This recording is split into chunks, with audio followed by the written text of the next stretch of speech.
Hello, আসসালামু আলাইকুম। কাছে কিংবা দূরে যে যেখান থেকে দেখছেন সবাইকে জানাই শুভেচ্ছা ও অভিনন্দন। বরাবরের মতো আমাদের আজকের এই অনুষ্ঠানে আমাদের সাথে একজন অতিথি উপস্থিত আছেন। আমি তার সাথে পরিচয় করে দিচ্ছি। আমাদেরই ছোট ভাই এবং ইয়াং এন্টারপ্রেনার মিস্টার মারুফ। চলুন আজকে মারুফের সাথে পরিচয় হই। মারুফ, কি অবস্থা ভাইয়া, কেমন আছো? আলহামদুলিল্লাহ ভাইয়া ভালো আছি। আপনি ভালো আছেন? আলহামদুলিল্লাহ ভালো আছি।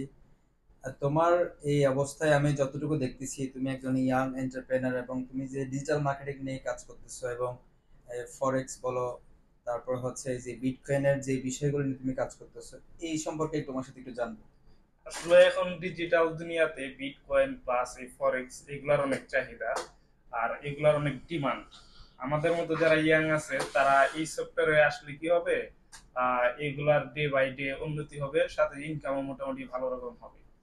আচ্ছা, আমি জানি তুমি বাংলাদেশ থেকেও এই কাজগুলো করে আসতেছো, তো এগুলো করার জন্য তো আসলে বাংলাদেশে বসে করা যায়, তুমি দুবাই কেন আসলা? না, বাংলাদেশে অবশ্যই করা যায়, কিন্তু বাংলাদেশে অনেক লিমিটেশন আছে। দুবাই যেমন হলো ওয়ার্ল্ড ওয়াইড, দুবাইতে করা মানে পুরা দুনিয়া আমার কাছে, কিন্তু বাংলাদেশে তো একটা লিমিটেশন আছে।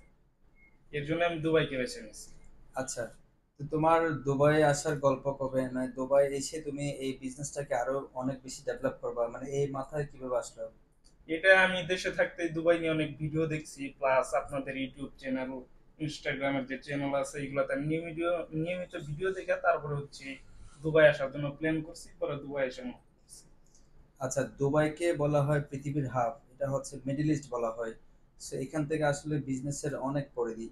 তো ক্রিপ্টোকারেন্সি বলেন, ফরেক্স বলেন, এগুলোর মার্কেট ডে বাই ডে বাড়তেছে। তো আগামী প্রজন্মের জন্য মানে কি মেসেজ দিতে চাও তুমি একজন ইয়াং উদ্যোক্তা হয়ে?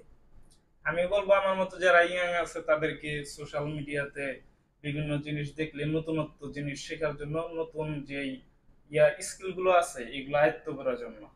আচ্ছা, এটার মধ্যে কোনো রিস্ক আছে কিনা? আমরা দেখি এগুলো আসলে টোটালি একটা অনলাইন অফলাইন ভিত্তিক বিজনেস, তো এখানে কোনো রিস্ক আছে কিনা, এটা কিভাবে বুঝবে যারা নতুন আসবে তারা? হ্যাঁ, রিস্ক তো অবশ্যই আছে। এর জন্য হচ্ছে রিসার্চ করতে হবে, প্লাস নিত্য নতুন আপডেটের সাথে থাকতে হবে। নতুন যে কোনো স্কিল আসলে এগুলো শিখে নিজেকে আপডেট রাখতে হবে।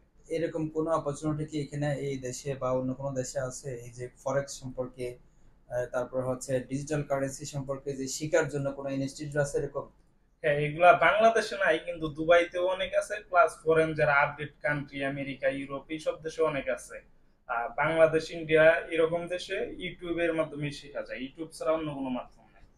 আচ্ছা, অনেকগুলো বিজনেস আছে, তো অনেকগুলো বিজনেসের সবচেয়ে এখনকার দুবাইতে যে বিজনেসগুলো সেরা ফরেক্স, রিয়েল এস্টেট, গোল্ড কোম্পানি, এর মধ্যে এইটাও একটা। তো তুমি ভবিষ্যৎ প্রজন্মদের জন্য কি সুপারিশ কি পরামর্শ দিতে চাও? তারা তোমার মতো যদি কেউ ব্যবসা করতে চায় তাদের জন্য কি বলতে চাও? আমি তাদের বলতে চাই তারা নিত্য নতুন যে সব জিনিসগুলো আসতেছে এগুলাকে আয়ত্ত করা, প্লাস এক্সপিরিয়েন্স গেদার করা। ওকে মারুফ, তোমাকে অসংখ্য ধন্যবাদ। সুপ্রিয় দর্শক, আজকে এতক্ষণ কথা বললাম আমাদের এই খুব প্রাণপ্রিয় ছোট ভাই মারুফের সাথে। নিশ্চয়ই নেক্সট কোনো এপিসোডে আবারও নতুন কোনো অতিথির সাথে গল্প হবে। সেই পর্যন্ত সবাই সুস্থ থাকবেন, ভালো থাকবেন। আল্লাহ হাফেজ। সালাম আলাইকুম।